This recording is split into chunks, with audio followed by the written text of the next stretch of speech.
আসসালামু আলাইকুম, এটিএন বাংলা সংবাদে সবাইকে স্বাগত জানাচ্ছি। আমি চিন্তিয়া হক। শুরুতেই সংবাদ শিরোনাম।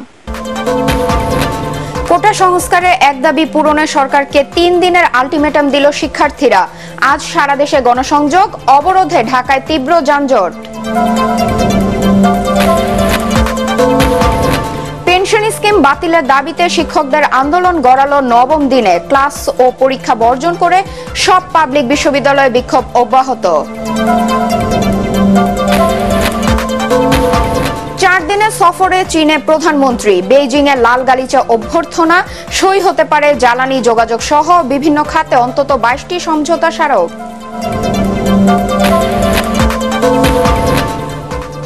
এবং দুর্নীতির চোরাবালিতে ম্লান হয়ে যাচ্ছে দেশের সব উন্নয়ন। মন্তব্য প্রধান বিচারপতির। সব সাংবিধানিক প্রতিষ্ঠানে জবাবদিহিতা নিশ্চিতের আহ্বান। শুনছিলেন সংবাদ শিরোনাম, এবার বিস্তারিত সংবাদ। কোটা সংস্কারের এক দাবি পূরণে সরকারকে 3 দিনের আলটিমেটাম দিয়েছেন শিক্ষার্থীরা।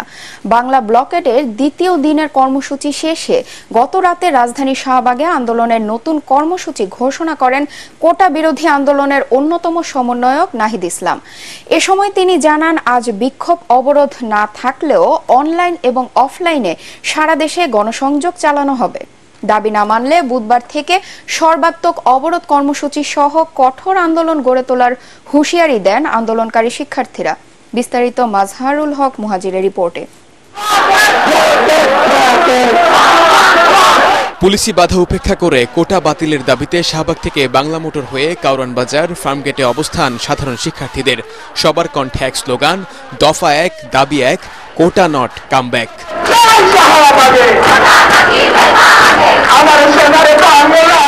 এর আগে দুপুর 3টায় একে একে শাহবাগে অবস্থান নেয় আন্দোলনকারীরা। অবরোধ করা হয় চারপাশের সড়ক, ফলে বিকেল থেকে তীব্র যানজটে স্থবির হয়ে ওঠে রাজধানী ঢাকা। বিশেষ করে ভোগান্তিতে পড়েন বয়োবৃদ্ধরা। 3 ঘন্টা এই গাড়িতে বসা, যেহেতু আমার সাথে একজন পেশেন্ট আছে, রুগী, চোখের সমস্যা, যাকে নিয়ে আর হাঁটাও সম্ভব না। হার্টের প্রবলেম আর ডায়াবেটিক্স আছে, তো আমরা গ্রিন লাইফে অ্যাপয়েন্টমেন্ট দিছি। এখন গাড়িতে উনি বেশি অস্থিরতা, বাইরেকে রিকোয়েস্ট করলাম, আমার সাথে ওনার রেসপন্স করছে এবং উঠে এসে গাড়ি খালি করে এখন পর্যন্ত নিয়ে আসছে এবং যথেষ্ট হেল্প করতেছে। পরে দুপুর থেকে রাজধানীর বিভিন্ন পয়েন্টে অবস্থান নেওয়া আন্দোলনকারীরা একে একে জড়ো হয় শাহবাগে। এ সময় 71-এর পর আবার রাষ্ট্রের পুনর্জন্মের দাবিও তোলেন আন্দোলনকারীরা। আমরা 3 দিনের আলটিমেটাম দিতে চাই। আমাদের যে পরিপত্রটি ছিল সেটি বাতিলের জন্য যা ব্যবস্থা নেওয়ার ব্যবস্থা নিন। আমরা ছাত্র সমাজ ঘোষণা করতে চাই, আমরা টেবিলে ফিরতে চাই, আমরা রাস্তায় থাকতে চাই না। এই আন্দোলন আর অর্ধবেলায় সীমাবদ্ধ থাকবে না জানিয়ে বৈষম্য বিরোধী ছাত্র সমাজের অন্যতম সমন্বয়ক নাহিদ ইসলাম বলেন, এক দফা দাবি আর আদালতের হাতে নেই, খেলার বল এখন সরকারের কোর্টে। আমরা অর্ধবেলা ধরে ব্লকেট করছি, আমরা এই অর্ধবেলায় কিন্তু থেমে থাকবো না। আমরা একটি সর্বাত্মক ব্লকেটের পরিকল্পনা করছি এবং এজন্য আমরা আগামীকাল সারা দেশে, সারা ঢাকা শহরে আমাদের যত শিক্ষার্থী প্রতিনিধি রয়েছে তাদের সাথে সমন্বয় করব, গণসংযোগ করব, করে আমরা বুধবার কঠোর কর্মসূচি দিব। এ সময় আন্দোলনে কোনো শিক্ষার্থীদের ক্ষয়ক্ষতির দায়ভার সরকারকে নিতে হবে বলে জানায় আন্দোলনকারীরা। মাজহারুল হক মুহাজির, এটিএন বাংলা, ঢাকা। অন্যদিকে বৈষম্যমূলক পেনশন স্কিম বাতিলের দাবিতে অনড় পাবলিক বিশ্ববিদ্যালয়ের শিক্ষক কর্মকর্তা কর্মচারীরা সোমবারও ক্লাস ও পরীক্ষা বর্জন করে ঢাকা বিশ্ববিদ্যালয়ের কলা ভবনে অবস্থান কর্মসূচি পালন করেন শিক্ষকরা। এ সময় সর্বজনীন পেনশন স্কিম প্রত্যয় বাতিল করে সুপার গ্রেডে অন্তর্ভুক্তি দাবি মেনে নেবার আহ্বান জানান তারা। একই দাবিতে বিশ্ববিদ্যালয়ের প্রশাসনিক ভবনের সামনে মিছিল করেন কর্মকর্তা কর্মচারীরা। মনির হোসেন তপুর রিপোর্ট। শিক্ষক কর্মকর্তা কর্মচারীদের টানা কর্মবিরতিতে স্থবির ঢাকা বিশ্ববিদ্যালয়। সোমবার সকালে প্রশাসনিক ভবনের সামনে থেকে বিক্ষোভ মিছিল বের করে কর্মচারীরা। একই সাথে লাগাতার কর্মবিরতিও পালন করেন আন্দোলনকারীরা। বিশ্ববিদ্যালয়ের সব ধরনের ক্লাস, পরীক্ষা এবং দাপ্তরিক কার্যক্রম বন্ধ রয়েছে। খোলা হয়নি বিশ্ববিদ্যালয়ের কেন্দ্রীয় গ্রন্থাগারও। আলোচনার মাধ্যমে দ্রুত এই সমস্যার সমাধান প্রত্যাশা করছেন আন্দোলনকারীরা। যতদিন আমাদের দাবিটা আদায় না হয় ততদিনই আমরা কর্মবিরতিতে থাকব। আমাদের অফিস ক্লাস অবশ্যই বন্ধ থাকবে, দাবি না মানা পর্যন্ত আমরা ঘরে ফিরেও যাব না। ঢাকা বিশ্ববিদ্যালয়ের কলাভবনে শিক্ষকরা অবস্থান কর্মসূচি পালন করেন। অবিলম্বে বৈষম্যমূলক পেনশন স্কিম বাতিলের দাবি জানান তারা, অন্যথায় শিক্ষা ব্যবস্থা হুমকির মুখে পড়বে। আমরা এক সপ্তাহ আজকে ক্লাসের বাইরে আছি, আমাদের প্রত্যেকটা ক্লাসরুমের দরজা বন্ধ, এটা আমাদের হৃদয়ে রক্তক্ষরণ হচ্ছে। কে বা কারাহীন উদ্দেশ্যে আমি বলবো এরকম একটি স্কিম দিয়ে পুরা বিশ্ববিদ্যালয় বা উচ্চশিক্ষার জায়গাটাকে অস্থিতিশীল করে দিল। আমি যদি 75 বছর পর্যন্ত বেঁচে থাকি পেনশন পাই, আমার ওয়াইফ আর কোনো পেনশন পাবে না, তো এটা তো একটা বিশাল ডিসক্রিমিনেশন। আগামী প্রজন্মে যারা শিক্ষক হবে তাদের বঞ্চিত করা হয়েছে, নির্মমভাবে তাদের প্রতি বৈষম্য করা হয়েছে। একই প্রতিষ্ঠানে কাজ করবেন, যারা পরে জয়েন করবে তারা কিছু পাবে না। এদিকে একই দাবিতে বাংলাদেশ বিশ্ববিদ্যালয় শিক্ষক সমিতি ফেডারেশনের ডাকে 1 জুলাই থেকে সারা দেশে পাবলিক বিশ্ববিদ্যালয় এই কর্মসূচি পালন করছে। বন্ধ রয়েছে শিক্ষা কার্যক্রম। মনির হোসেন তপু, ATN বাংলা, ঢাকা। সরকার কোটা বাতিলের পক্ষে আন্তরিক বলেই উচ্চ আদালতে আপিল করেছে বলে জানিয়েছেন আওয়ামী লীগের সাধারণ সম্পাদক ওবায়দুল কাদের। আদালতের চূড়ান্ত রায় না হওয়া পর্যন্ত জনদুর্ভোগ হয় আন্দোলনকারীরা এমন কর্মসূচি না দেওয়ার আহ্বান জানান তিনি। তার দাবি, কোটা বিরোধীদের মধ্যে রাজনীতি ঢুকে পড়েছে, আন্দোলন এখন আর শিক্ষার্থীদের মধ্যে নেই। বিস্তারিত জানাচ্ছেন সৈয়দ রিয়াজ। আওয়ামী লীগ সভাপতির ধানমন্ডির রাজনৈতিক কার্যালয়ে কোটা ও পেনশন স্কিম নিয়ে আন্দোলন সহ দেশের সমসাময়িক নানা বিষয় নিয়ে কথা বলেন দলের সাধারণ সম্পাদক এবং সড়ক পরিবহন ও সেতুমন্ত্রী ওবায়দুল কাদের। তারা যে আন্দোলনটা করছে এই সিদ্ধান্তই ছিল সরকার। রাস্তাঘাট বন্ধ সহ জনগণের দুর্ভোগ হয় এমন কর্মসূচি আন্দোলনকারীদের পরিহার করা উচিত জানিয়ে আওয়ামী লীগ সাধারণ সম্পাদক বলেন, আদালতের রায় না আসা পর্যন্ত কোটা বিরোধী শিক্ষার্থীদের অপেক্ষা করা হবে বুদ্ধিমানের কাজ। বিএনপি এবং তাদের সমমনস্করা প্রকাশ্যেই তারা এই কোটা আন্দোলনের উপর ভর করেছে, তারা সাপোর্ট করেছে প্রকাশ্যে। কাজেই এটা এখন পোলারাইজ পলিটিক্সের ধারার মধ্যেই পড়ে গেছে। শিক্ষকদের পেনশন স্কিম নিয়ে ভুল বোঝাবুঝি থাকতে পারে জানিয়ে সড়ক পরিবহন ও সেতুমন্ত্রী বলেন, বাস্তবতার আলোকে সময় মতো সিদ্ধান্ত নেওয়া হবে। এখানে আমলা সুপিরিয়র না শিক্ষক সুপিরিয়র, আমরা এই বিতর্কে যাব না। আমরা যাব পদমর্যাদার ভিত্তিতে, যেটা বাস্তবসম্মত আমরা সেটাই করতে চাই। কোটা বিরোধী বা পেনশন স্কিম আন্দোলনের উপর ভর করে কোনো রাজনৈতিক দলের সরকার পতনের আশা দিবাস্বপ্ন বলেও মন্তব্য করেন ওবায়দুল কাদের। ক্ষমতা তো সোজা। সৈয়দ রিয়াজ, ATN বাংলা, ঢাকা। 4 দিনের সফরে চীনে পৌঁছেছেন প্রধানমন্ত্রী শেখ হাসিনা। সোমবার বেইজিং ক্যাপিটাল আন্তর্জাতিক বিমানবন্দরে তাকে লাল গালিচা অভ্যর্থনা ও গার্ড অব অনার দেয়া হয়। দীর্ঘ 5 বছর পর প্রধানমন্ত্রী শেখ হাসিনার এই সফরের মধ্য দিয়ে দুদেশের অংশীদারিত্বের সম্পর্ক নতুন উচ্চতায় পৌঁছবে বলে আশা কূটনীতিকদের। বাংলাদেশ ও চীনের মধ্যে অবকাঠামো, যোগাযোগ, জ্বালানি সহ বিভিন্ন খাতে সহযোগিতার ক্ষেত্রে সই হতে পারে 22টি সমঝোতা স্মারক। বেইজিং থেকে আপেল মাহমুদের রিপোর্ট। প্রায় 5 বছর পর বন্ধু প্রতিম রাষ্ট্র চীন সফরে আসলেন প্রধানমন্ত্রী শেখ হাসিনা। স্থানীয় সময়ে সন্ধ্যা 6টায় প্রধানমন্ত্রীকে বহনকারী বিমান বাংলাদেশ এয়ারলাইন্সের বিশেষ ফ্লাইটটি বেইজিং ক্যাপিটাল আন্তর্জাতিক বিমানবন্দরে অবতরণ করে। সেখানে তাকে লাল গালিচা অভ্যর্থনা জানান চীনের ভাইস মিনিস্টার ও বেইজিংয়ে নিযুক্ত বাংলাদেশের রাষ্ট্রদূত মোহাম্মদ জসিমউদ্দিন। দেওয়া হয় গার্ড অব অনার।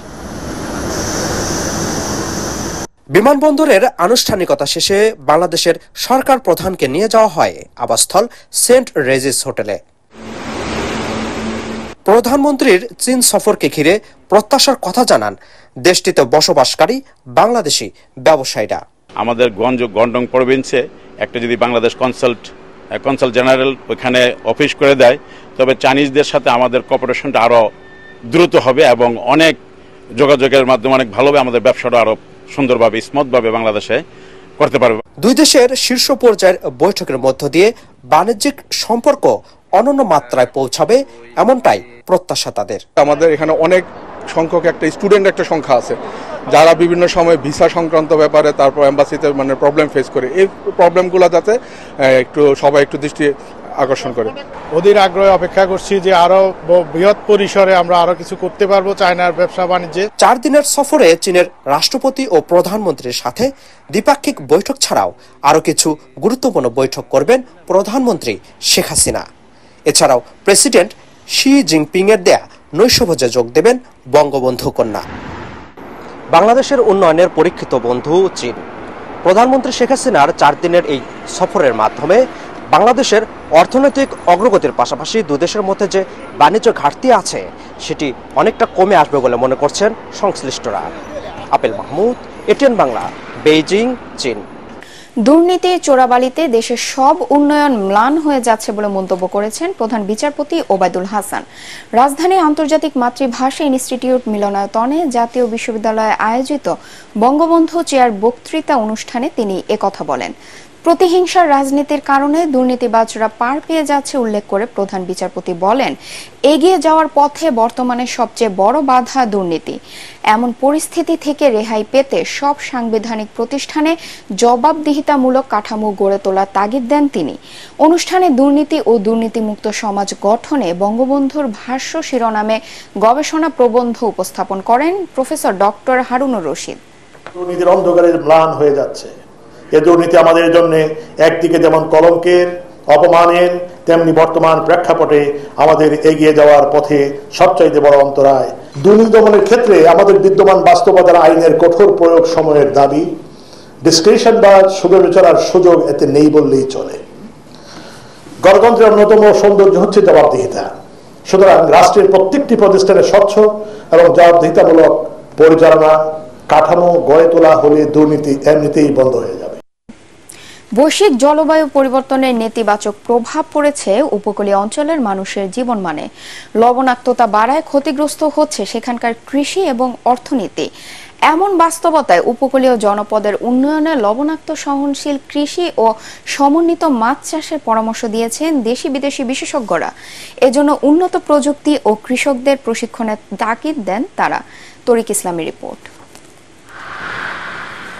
বৈশ্বিক জলবায়ু পরিবর্তনের কারণে প্রতি বছরই প্রাকৃতিক নানা দুর্যোগে ক্ষতিগ্রস্ত হচ্ছে বাংলাদেশ। ঝড় জলোচ্ছ্বাসে প্লাবিত হচ্ছে উপকূল। পানিতে অতিরিক্ত লবণাক্তের কারণে ক্ষতিগ্রস্ত হচ্ছে এসব এলাকার কৃষি ও অর্থনীতি। যদিও বৈশ্বিক জলবায়ু পরিবর্তনের দায় নেই বাংলাদেশের। এমন বাস্তবতায় জলবায়ু সহনশীল মাছ চাষ নিয়ে আন্তর্জাতিক সংস্থা সিরডাপ ও Bangladesh shrimp and fish foundation আয়োজন করে আন্তর্জাতিক সেমিনারের। জলবায়ু পরিবর্তনের কারণে বাংলাদেশের উপকূলে মাছ চাষ ও অর্থনীতি ঝুঁকিতে রয়েছে বলে জানান বিশেষজ্ঞরা। In the fish culture, changing temperature will affect their well-being of fish, and that create their infection by bacteria, infection by virus. Climate challenge in Bangladesh fisheries, focusing on the southwest coastal area and northeast Howard wetland. এতে উঠে আসে লবণাক্ত সহনশীল মাছ চাষ ও সম্ভাবনার কথা। এজন্য আন্তর্জাতিক মানের প্রশিক্ষণ ও প্রযুক্তি ব্যবহারের তাগিদ দেন বিশেষজ্ঞরা। Limited knowledge, technology transfer for small scale fish farmer. This is very important for national action. এখানে আমরা বলেছি সিবাস হতে পারে, মুলেট হতে পারে এবং ক্র্যাব হতে পারে। এইগুলো ইল যেটা আছে আমরা ইল মাছটার কথা বলেছি এবং রিসেন্টলি অ্যাকচুয়ালি যেটা নিয়ে আমরা আলাপ করবো 10 তারিখে সেটা হচ্ছে marine tilapia. Recently, World Fish Center has made a study. Perhaps our fish consumption was actually underestimated. It's much higher than what it was estimated as a ton. এ সময় স্থানীয় সরকার মন্ত্রী তাজুল ইসলাম জানান, উপকূলীয় মানুষের জীবনমান উন্নয়নে কাজ করছে সরকার। So Bay of Bengal could be the big opportunity of us for resourcing many things else, including the fish, aquaculture. And there is a big threat is there that the climate change, the erosion and cyclone, flood, all these things. লবণাক্ত সহনশীল মাছ চাষের মাধ্যমে শুধু স্থানীয় চাহিদা নয়, রপ্তানি আয় বাড়ানো সম্ভব বলেও জানান বক্তারা। তরিক ইসলাম, এটিএন বাংলা, ঢাকা। পার্টেক্স খেলার খবর।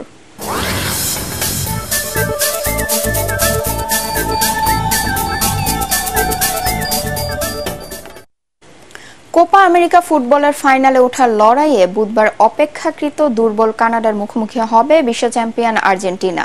অবশ্য দুটো দলই টাই ব্রেকারে কোয়ার্টার ফাইনালের বাধা টপকে সেমিফাইনালে উন্নীত হয়েছে। যুক্তরাষ্ট্রের মেটলাইফ স্টেডিয়ামে বুধবার বাংলাদেশ সময় সকাল 7টায় শুরু হবে ম্যাচটি। আরও জানাচ্ছেন পরাগ আরমান।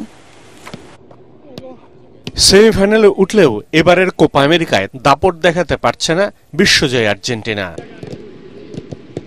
সহজ জয় পাচ্ছে না, প্রতিটি ম্যাচেই লড়তে হচ্ছে লিওনেল মেসিদের।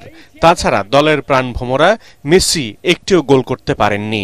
লাউতারো মার্টিনেজ গোলের মধ্যে থাকায় জিতেছে দল। কোয়ার্টার ফাইনালে ইকুয়েডরকে হারাতে হয়েছে টাই ব্রেকারে। টাই মিস করেছেন মহাতারকা লিওনেল মেসি। তাই কানাডার বিপক্ষে আর্জেন্টিনার লড়াইটা খুব একটা সহজ হবে না বলেই মনে করেন ফুটবল বিশেষজ্ঞরা। তবে আসার কথা হলো 1994 সালে বিশ্বকাপের রাউন্ড অফ 16-এ রোমানিয়ার কাছে 3-2 গোলে পরাজয়ের পর যুক্তরাষ্ট্রের মাটিতে কোনো টুর্নামেন্টে হারেনি আর্জেন্টিনা। এদিকে কোপা আমেরিকার ফাইনালে ওঠার পথে আর্জেন্টিনার সামনে এখন সহজ প্রতিপক্ষ কানাডা। সেই পুচকে কানাডায় লিওনেল মেসিদের হুঁশিয়ারি দিয়ে রেখেছে। দলের কোচ আলফানসো ডেভিড জানান, অপেক্ষাকৃত দুর্বল হলেও আর্জেন্টিনার বিপক্ষে তারা আক্রমণাত্মক ফুটবলই খেলবেন। মেসিরা যাতে তাদেরকে হালকাভাবে না নেয়। এর আগের 3 বারের মোকাবেলায় প্রতিটি ম্যাচেই জিতেছে আর্জেন্টিনা। পরাগ আরমান, এটিএন বাংলা। অস্ট্রেলিয়া সফরে বাংলাদেশ হাই পারফরম্যান্স দলের খেলোয়াড়রা নিজেদের অভিজ্ঞতাকে কাজে লাগাতে পারবেন বলে মনে করেন ব্যাটিং কোচ রাজিন সালেহ। তার মতে দলে দেশীয় কোচ নিয়োগ করা হলে খেলোয়াড়রা সহজেই সবকিছু বুঝতে পারবেন। জাতীয় দলের পাইপলাইনকে সমৃদ্ধ করতে কাজ করছে এইচপি দল। পরাগ আরমানের আরেকটি রিপোর্ট। আগামী 14 জুলাই থেকে 19 আগস্ট পর্যন্ত অস্ট্রেলিয়ার ডারউইনে সফর করবে বাংলাদেশ হাই পারফরম্যান্স এইচপি দল। মূলত এইচপি দলের সফর হলেও টেস্ট দল ও এ দলের কয়েকজন ক্রিকেটারকে রাখা হবে। ভবিষ্যতের ক্রিকেটার তৈরি করতেই এই উদ্যোগ। আন্তর্জাতিক ক্রিকেট কিভাবে খেলতে হয় সে শিক্ষাই পাবে এই সফরে খেলোয়াড়রা। আমরা যাচ্ছি গেম ডেভেলপ করার জন্য। আমরা বলতে যাচ্ছি না যে এখানে আমরা সিরিজ জিতে যাচ্ছি, কারণ এখান থেকে আমাদের প্লেয়াররা এখান থেকে কীভাবে কামব্যাক করবে, প্লেয়াররা এখানে কীভাবে ভালো খেলবে, কীভাবে গ্রো আপ হবে, ওই জায়গাটায় আমি প্রিটি মাচ এক্সাইটেড যে অস্ট্রেলিয়ায় গিয়ে আমরা ওই জায়গাটা কীভাবে খেলতে পারি। প্রায় মাসখানেক ধরে অনুশীলন করছে এইচপি দল। রাজিন সালেহ বলেন, খেলোয়াড়দের পারফরমেন্স ডেভেলপমেন্টের জন্য অস্ট্রেলিয়া সফর। তাছাড়া দেশি কোচ দলের সাথে যুক্ত হলে খেলোয়াড়দের জন্য অনেক সুবিধা হয় বলেও জানান জাতীয় দলের সাবেক ক্রিকেটার রাজিন সালেহ। দেশি কোচরা আসলে আমার মনে হয় ভালো হবে। ছেলেরা তাদের ব্যক্তি স্বাধীনতা যে বলা হয়, স্বাধীনভাবে কথা বলতে পারে, স্বাধীনভাবে আমাদের কথাগুলো শুনতে পারে এবং কাজ করতে পারে, এবং আমরা আমাদের কাজগুলোও স্বাধীনভাবে কাজ করতে পারছি। অস্ট্রেলিয়া সফরে পাকিস্তান দলের সাথেও খেলবে বাংলাদেশ এইচপি দল। পরাগ আরমান, এটিএন বাংলা। শেষ করার আগে সংবাদ শিরোনাম আরেকবার। কোটা সংস্কারের এক দাবি পূরণে সরকারকে 3 দিনের আলটিমেটাম দিল শিক্ষার্থীরা। আজ সারা দেশে গণসংযোগ, অবরোধে ঢাকায় তীব্র যানজট। পেনশন স্কিম বাতিলের দাবিতে শিক্ষকদের আন্দোলন গড়ালো 9ম দিনে। ক্লাস ও পরীক্ষা বর্জন করে সব পাবলিক বিশ্ববিদ্যালয় বিক্ষোভ অব্যাহত।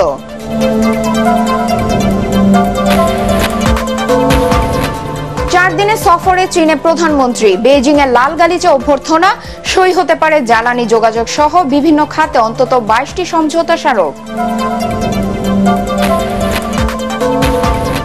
এবং দুর্নীতি চোরাবালিতে ম্লান হয়ে যাচ্ছে দেশের সব উন্নয়ন।